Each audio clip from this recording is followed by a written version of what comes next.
This is going to be a different episode this week, but if you stick with me, I promise there's a lesson in here about social media, trust, and reputation that could help you if you ever find yourself on the wrong side of public opinion. So let me start with something simple. These pants, if you're listening to me on the podcast, you can't see them, but I love them. They're comfortable, they hang well, they're flattering, and I've told almost every friend I have that they should buy them. I travel a lot for work. Sometimes I'm speaking, sometimes I'm sitting at a desk working with clients, and comfort matters, but appearance matters too. And these pants hit both. So why am I starting a crisis communication podcast talking about pants? Because I'm about to tell you something that I've been thinking about a lot lately. I recently joined LTK. If you're not familiar with it, LTK is an app that allows creators to share affiliate links to products. You've probably seen it before. Even if you don't know what it is, you know what it is. Some people do get ready with me posts, or they show what they're wearing, and then you can click a link and buy the same item. If someone buys through the link, the creator receives a commission. And when the opportunity came for me, I struggled.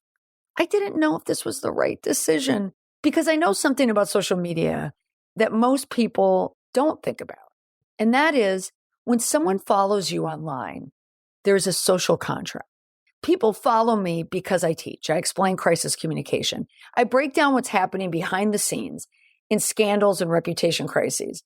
I share what I've learned from my years of doing this work with people who are in very real trouble. And that's why people are here.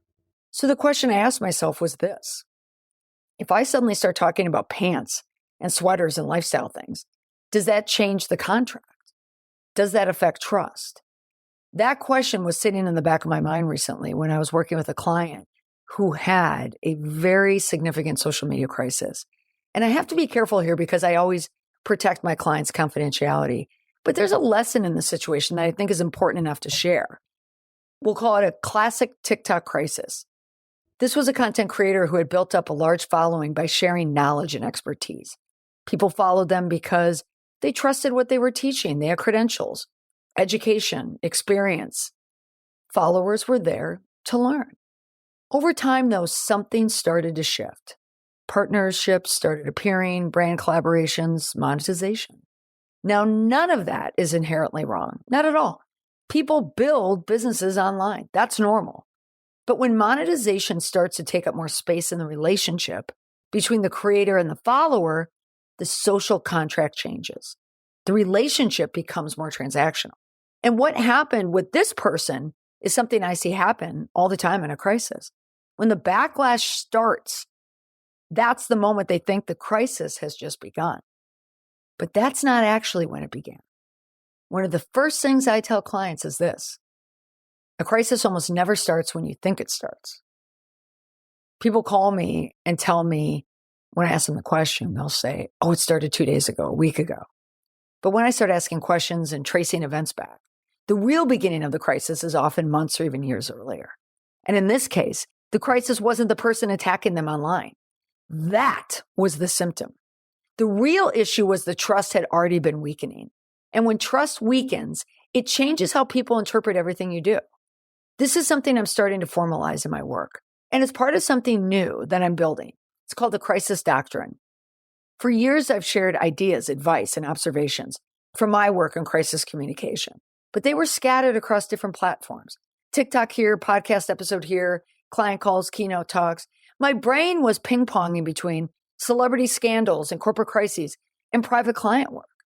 So I decided finally, everything I know needed to go into a framework. The Crisis Doctrine. These doctrines aren't pulled from academic theory. They come directly from years of working inside crises and watching the same patterns repeat over and over. And the first doctrine is this: trust is the benchmark for reputation. Trust is the currency. When trust is growing or stable, your reputation is strong. When trust begins to erode, your reputation becomes vulnerable. And here's the second doctrine. A crisis begins before the headlines. Most people think the crisis begins when the video goes viral or the headline appears. But by the time that happens, the conditions for the crisis were already in place. Something in the relationship between the audience and the person at the center of the story has already shifted. And that's exactly what happened with the creator I'd mentioned earlier. Their followers originally came for expertise and knowledge, but over time, monetization began to change the relationship. Then something happened that triggered a backlash. But the backlash wasn't the beginning. It was the moment when the weakened trust finally became visible. There's another idea that helps explain why these situations unfold the way they do. It's something I learned in college in a media theory class from my journalism professor, Marshall McLuhan's idea. The medium is the message. When I first heard that, I didn't fully understand it. But over the years, I see how powerful it is.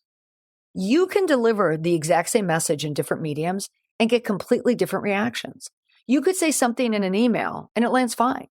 Say the same words on TikTok and you could get canceled. Same words, same tone, different medium. And today, the medium that shapes reputation more than anything else is social media. The algorithm amplifies outrage, suspicion, conflict. When people start questioning someone's motives, the algorithm doesn't calm things down. It accelerates everything. Which brings me back to the question I asked myself when I joined LTK. Does introducing affiliate links change my social contract with you? The honest answer is yes. It changes a little. It changes it a little. And pretending it doesn't would be dishonest.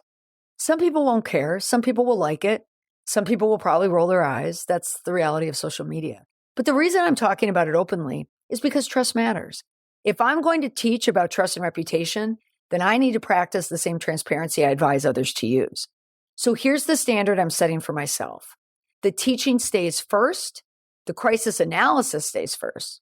The doctrine stays first. If I share something like these pants, which are Viore, by the way, they're brand new, they're paper thin, new line. I love them, and I've told all of my friends about them. But when I share something with you like this, it's because it's something I genuinely use and I like, not because I'm suddenly turning into this lifestyle brand. But I'm also not going to pretend that monetizing online doesn't exist. Creators build businesses. Experts build businesses. That's the ecosystem we're in. What matters is whether the trust remains intact. And that's what the Crisis Doctrine is really about. Understanding how trust is built, how it erodes, how crises emerge, and most importantly, how trust can be rebuilt. Over the next several episodes, I'm going to start unpacking the full doctrine framework. And these aren't just PR tactics. They're ways of thinking about reputation. That's the work I do. Because the real work in a crisis isn't writing the perfect statement or launching a PR campaign. Those are tactics. The real work is restoring trust. And when you understand where trust broke down, you can start to repair it. So that's where we're going next. Thank you for listening, for your patience today with a different kind of episode, and for the trust you've placed in me over the years. And if you ever find yourself in a crisis, or if you know someone who is, the Crisis Doctrine framework is something I'm building specifically to help guide people through those moments. Thanks for being here, and I'll talk to you next week. Bye for now.